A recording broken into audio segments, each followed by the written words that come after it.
Hello friends, welcome to another video. तो आज की इस वीडियो में हम लोग वाक्य शुद्धि को पढ़ेंगे, जो कि एग्ज़ाम की दृष्टि से काफ़ी ज़्यादा इम्पॉर्टेंट है और वाक्य शुद्धि एग्ज़ाम में पूछे ही जाते हैं। और आज जितने भी हम लोग प्रश्नों को पढ़ेंगे वो काफ़ी ज़्यादा इम्पॉर्टेंट है, क्योंकि प्रीवियस ईयर के एग्ज़ाम्स में ये सारे क्वेश्चंस पूछे जा चुके हैं।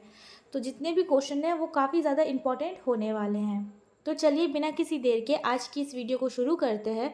उससे पहले हम लोग ये समझ लेते हैं कि आखिर ये वाक्य शुद्धि होती क्या है, अर्थात इसकी परिभाषा क्या होती है।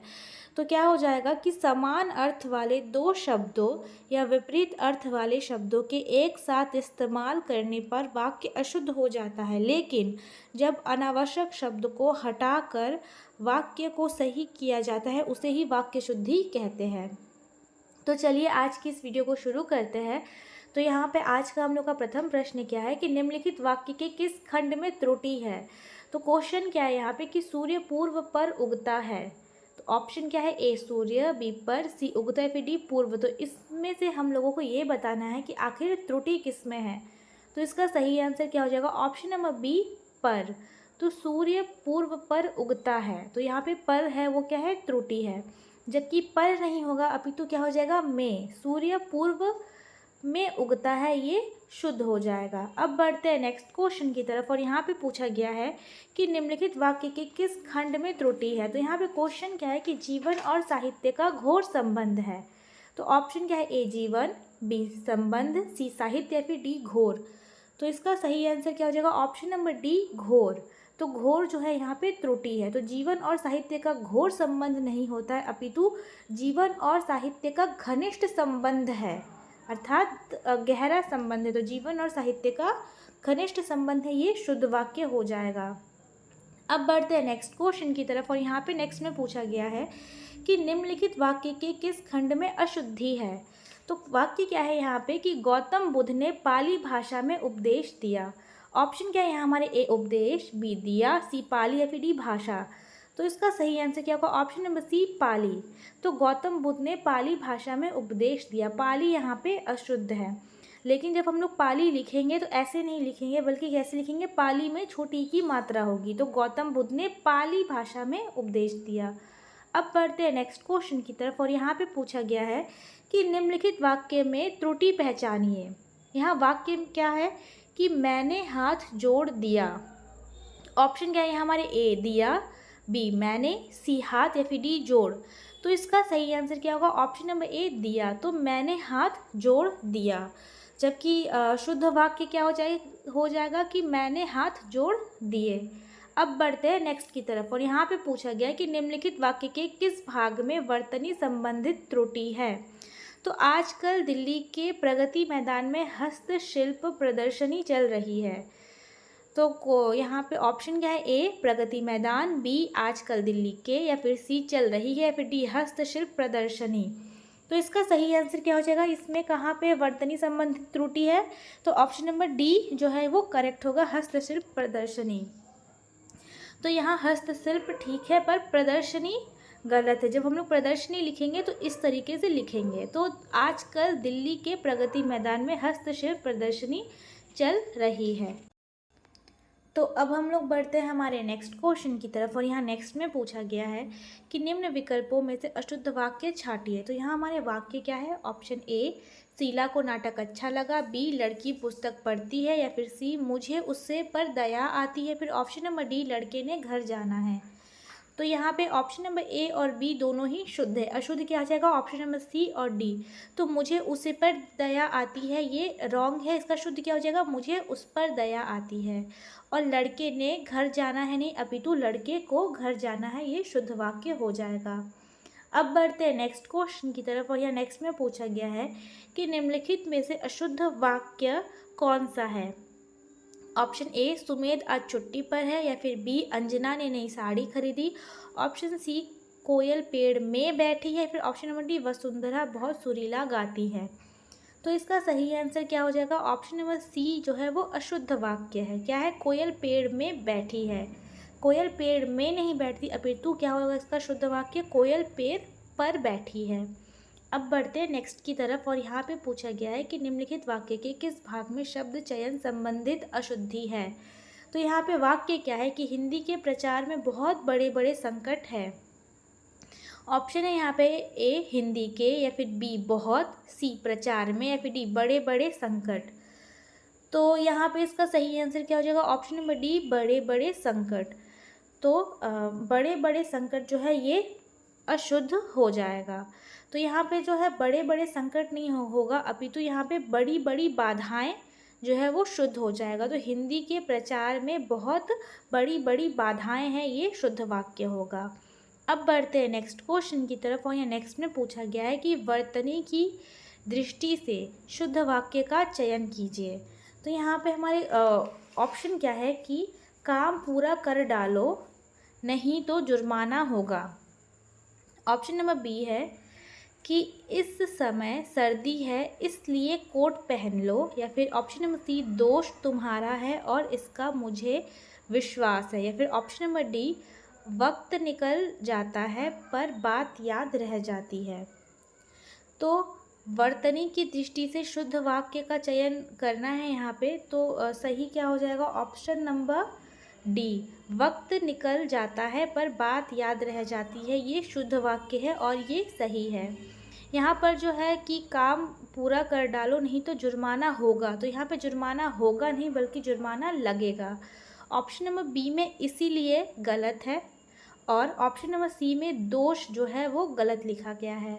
अब बढ़ते हम लोग हमारे नेक्स्ट क्वेश्चन की तरफ, और यहाँ पे पूछा गया है कि निम्न में से शुद्ध वाक्य का चयन कीजिए।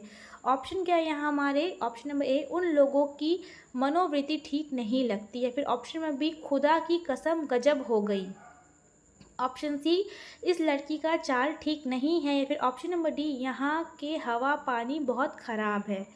तो यहाँ पे शुद्ध वाक्य कौन सा होगा? ऑप्शन नंबर ए जो है वो शुद्ध वाक्य है। तो उन लोगों की मनोवृत्ति ठीक नहीं लगती, ये शुद्ध वाक्य है। तो खुदा की कसम गजब हो गई, तो यहाँ पे गई नहीं होगा अपितु क्या हो जाएगा? गया हो जाएगा। और इस लड़की का नहीं अपितु इस लड़की की, और यहाँ के नहीं अपितु क्या हो जाएगा? यहाँ पे यहाँ की, यहाँ की हवा पानी बहुत ख़राब है। तो अब बढ़ते हैं हम लोग हमारे नेक्स्ट क्वेश्चन की तरफ, और यहाँ पे हम लोगों से पूछा गया है कि निम्नलिखित वाक्य में कौन सा शुद्ध अशुद्ध वाक्य है? ए उन्होंने अफवाह फैलाई, या फिर option number B Sharma ji बुलाए हैं, ऑप्शन नंबर सी मुझे मत मारो, फिर ऑप्शन नंबर डी बुराई से बचो। तो इसका सही आंसर क्या होगा? Option number B Sharma ji बुलाए हैं। तो यहाँ पे अशुद्ध वाक्य क्या है कि option number B Sharma ji बुलाए हैं, तो जबकि ये अशुद्ध है, इसका शुद्ध क्या हो जाएगा? शर्मा जी बुला रहे हैं, ये शुद्ध वाक्य होगा। अब बढ़ते हम लोग हमारे नेक्स्ट क्वेश्चन की तरफ, और यहाँ पे ये पूछा गया है कि इतना आलस्यता ठीक नहीं है, उपयुक्त वाक्य का शुद्ध रूप क्या होगा? तो यहाँ पे हमारे ऑप्शन क्या है? ऑप्शन ए इतना आलस्य ठीक नहीं है, ऑप्शन बी इतना आलस्यता नहीं है ठीक, या फिर ऑप्शन नंबर सी इतनी आलस्यता ठीक नहीं है, या फिर ऑप्शन नंबर डी इतनी आलस्य ठीक नहीं है ठीक। तो इसका सही आंसर क्या हो जाएगा? ऑप्शन नंबर ए इतना आलस्य ठीक नहीं है।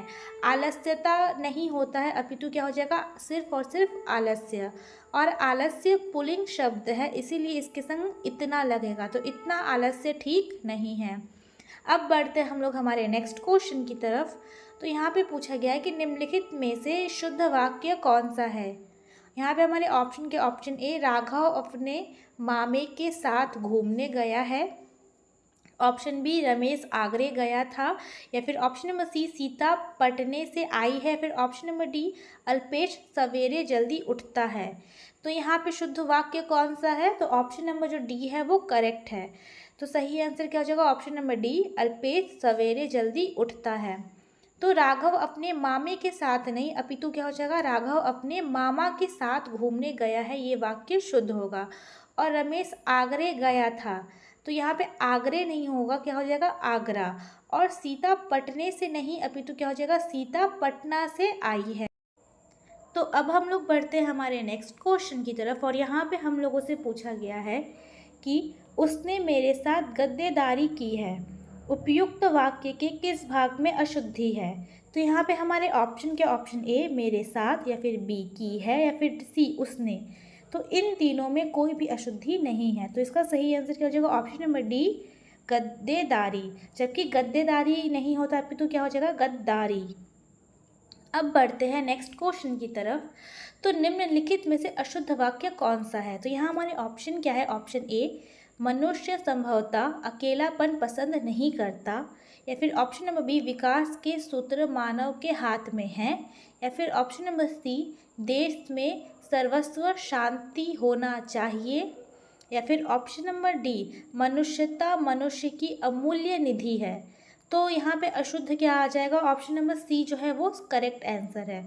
तो देश में सर्वस्व शांति होना चाहिए नहीं होगा, अभी तो क्या हो जाएगा? देश में सर्वस्व शांति होनी चाहिए, क्योंकि शांति जो है वो एक स्त्रीलिंग शब्द है। अब बढ़ते हैं हम लोग हमारे नेक्स्ट क्वेश्चन की तरफ, और यहाँ पे पूछा गया है कि निम्न विकल्पों में से शुद्ध वाक्य का चयन कीजिए। तो यहाँ पे हमारे ऑप्शन के ऑप्शन ए, श्रद्धा के द्वारा उसका मस्तिष्क नत था। या फिर ऑप्शन नंबर बी, पढ़ाई की वजह से उसकी आंखें कमज़ोर हो गई। ऑप्शन सी, मोहन भूख में तड़प रहा था।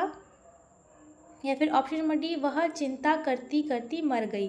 तो इसका सही आंसर क्या हो जाएगा? ऑप्शन नंबर बी जो है वो करेक्ट होगा। तो पढ़ाई की वजह से उसकी आंखें कमज़ोर हो गई। अब बढ़ते हैं हम लोग हमारे नेक्स्ट क्वेश्चन की तरफ, और यहाँ पे पूछा गया है कि निम्नलिखित में से किस एक वाक्य में सर्वनाम के प्रयोग संबंधित अशुद्धि है? तो यहाँ पे हमारे ऑप्शन के ऑप्शन ए, मैं आपके कैबिन में बैठा था। ऑप्शन नंबर बी, सभी छात्र अपने अपने घर जाए। या फिर ऑप्शन नंबर सी, सबकी अपनी अपनी मजबूरियां थी। और ऑप्शन नंबर डी है, जो लोग अंदर आना चाहते हैं वह आ सकते हैं। तो यहाँ पे हम लोगों से सर्वनाम के प्रयोग संबंधित अशुद्धि पूछी गई है। तो इसका करेक्ट आंसर क्या होगा? Option number D. तो जो लोग अंदर आना चाहते हैं, यहाँ पे वह नहीं होगा, अपितु वो आ सकते हैं।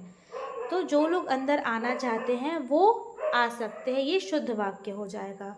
अब हम लोग बढ़ते हैं हमारे नेक्स्ट क्वेश्चन की तरफ, और यहाँ पे पूछा गया है कि निम्नलिखित में से शुद्ध वाक्य कौन सा है? तो यहाँ पे हमारे ऑप्शन के ऑप्शन ए, विदुषी स्त्री का सम्मान करना चाहिए। ऑप्शन बी, शरीर पर कई अंग होते हैं। ऑप्शन सी, अपने बच्चों बहादुर बनाओ। या फिर ऑप्शन नंबर डी, मैं आप वहाँ जाऊँगा। तो यहाँ पे शुद्ध क्या हो जाएगा? ऑप्शन नंबर ए, दूसरी स्त्री का सम्मान करना चाहिए। ऑप्शन नंबर जो बी है कि शरीर पर कई अंग होते हैं, तो शरीर पर नहीं अपितु क्या होगा? शरीर के कई अंग होते हैं। और अपने बच्चों को बहादुर बनाओ, ये शुद्ध होगा। और मैं आप वहाँ जाऊँगा, ये पूर्ण रूप से अशुद्ध है। अब हम लोग बढ़ते हैं नेक्स्ट क्वेश्चन की तरफ, और यहाँ पे पूछा गया है कि निम्नलिखित में से शुद्ध वाक्य है। तो इसमें शुद्ध वाक्य कौन सा है? तो ऑप्शन ए, कई खिलाड़ी वहाँ जमा हो गए। ऑप्शन बी, कई खिलाड़ी वहाँ जमा हो गए। या फिर ऑप्शन नंबर सी, कई खिड़की वहाँ जमा हो गए। या फिर ऑप्शन नंबर डी, कई खिलाड़ी वहाँ जम हो गए। तो इसका सही आंसर क्या हो जाएगा? ऑप्शन नंबर बी, कई खिलाड़ी वहाँ जमा हो गए, ये करेक्ट है। अब हम लोग बढ़ते हैं हमारे नेक्स्ट क्वेश्चन की तरफ, और यहाँ पे हम लोगों से पूछा गया है कि नीचे दिए गए वाक्य के शुद्ध रूप का चयन विकल्पों में से कीजिए। तो यहाँ पे हमारे ऑप्शन के ऑप्शन ए, वह चारपाई में बिछौना बिछा दिया। ऑप्शन बी, उसने चारपाई में बिछौना बिछाए। ऑप्शन नंबर सी, वह चारपाई में बिछौना बढ़ा दी। या फिर ऑप्शन नंबर सी, उसने चारपाई पर बिछौना बढ़ा दिया। तो इसमें से शुद्ध रूप, वाक्य का शुद्ध रूप का चयन करना है। तो इसमें से शुद्ध कौन सा है? तो कोई भी नहीं।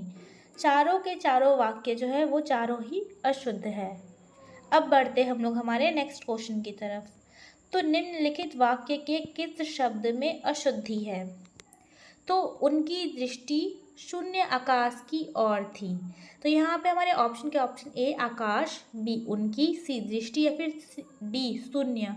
तो इसका सही आंसर क्या होगा? ऑप्शन नंबर डी, शून्य। शून्य जो है यहाँ पे अशुद्ध वाक्य है। तो उनकी दृष्टि आकाश की ओर थी, शून्य यहाँ पे अशुद्ध है। अब बढ़ते हैं नेक्स्ट क्वेश्चन की तरफ, और यहाँ पे पूछा गया कि निम्नलिखित में से शुद्ध वाक्य कौन सा है? ऑप्शन ए, काली गाय अच्छी होती है। ऑप्शन बी, काली गाय अच्छा होती है। या फिर ऑप्शन नंबर सी, काली गाय अच्छी होता है। या फिर ऑप्शन नंबर डी, काला गाय अच्छी होती है। तो इसका सही आंसर क्या हो जाएगा? ऑप्शन नंबर ए, काली गाय अच्छी होती है, ये क्या हो जाएगा? शुद्ध वाक्य। अब बढ़ते हैं नेक्स्ट क्वेश्चन की तरफ और यहाँ पे पूछा गया है कि नीचे दिए गए वाक्य के शुद्ध भाग का चयन कीजिए। तो रमेश को उस समय मुझसे बेफिजूल की बातें नहीं करनी चाहिए थी। तो यहाँ पे हमारे ऑप्शन के ऑप्शन ए बेफिजूल की बातें, या फिर बी उस समय मुझसे, या फिर ऑप्शन नंबर सी रमेश को, या फिर ऑप्शन नंबर डी नहीं करनी चाहिए थी। तो यहाँ पे इसका करेक्ट आंसर क्या हो जाएगा? ऑप्शन नंबर ए बेफिजूल की बातें। तो रमेश को मुझसे बेफिजूल की बातें नहीं करनी चाहिए थी, इसमें अशुद्ध क्या हो गया? बेफिजूल की बातें। जबकि बेफिजूल की बातें नहीं होता अभी, तो क्या होगा? फिजूल की बातें। तो यहाँ पे बे जो है उपसर्ग का प्रयोग, जो बे है एक तरह का उपसर्ग है, तो उपसर्ग का प्रयोग नहीं करना चाहिए था, जिसके कारण उपसर्ग के प्रयोग के कारण ये शब्द जो है अशुद्ध हो गया। तो इसका शुद्ध रूप क्या आ जाएगा कि रमेश को उस समय मुझसे फिजूल की बातें नहीं करनी चाहिए थी। अब बढ़ते हैं नेक्स्ट क्वेश्चन की तरफ और यहाँ पे पूछा गया है कि निम्नलिखित वाक्य में से शुद्ध वाक्य का चयन कीजिए। तो यहाँ पे हमारा ऑप्शन क्या? ऑप्शन ए काम इसमें होना देर स्वाभाविक था। ऑप्शन बी इस काम में देरी होनी स्वाभाविक थी। ऑप्शन सी इस काम को देर होना स्वाभाविक थी। या फिर ऑप्शन नंबर डी इस काम में देर होनी स्वाभाविक थी। तो इसका सही आंसर क्या हो जाएगा? ऑप्शन नंबर बी इस काम में देरी होनी स्वाभाविक थी। नेक्स्ट क्वेश्चन है यहाँ पे कि निम्नलिखित वाक्य के किस शब्द में अशुद्धि है, या फिर किस शब्द में अशुद्ध है। तो यहाँ पे क्वेश्चन है कि अत्यधिक कार्य स्वास्थ्य को बिगाड़ देता है। तो यहाँ पे ऑप्शन क्या? ऑप्शन ए बिगाड़, विकार, या फिर सी अत्यधिक, या फिर ऑप्शन नंबर डी स्वास्थ्य। तो इसका सही आंसर क्या हो जाएगा? ऑप्शन नंबर डी स्वास्थ्य। तो अत्यधिक कार्य स्वास्थ्य को बिगाड़ देता है, नहीं, अभी तो क्या हो गया? अत्यधिक कार्य स्वास्थ्य को बिगाड़ देता है, तो स्वास्थ्य नहीं होता अभी तो स्वास्थ्य। सो फ्रेंड्स, आई होप आप लोगों को वीडियो पसंद आई हो। अगर पसंद आई तो प्लीज़ लाइक एंड सब्सक्राइब करें, और हाँ, शेयर करना तो बिल्कुल भी मत भूलना। मिलते हैं अब नेक्स्ट वीडियो में। Thanks for watching.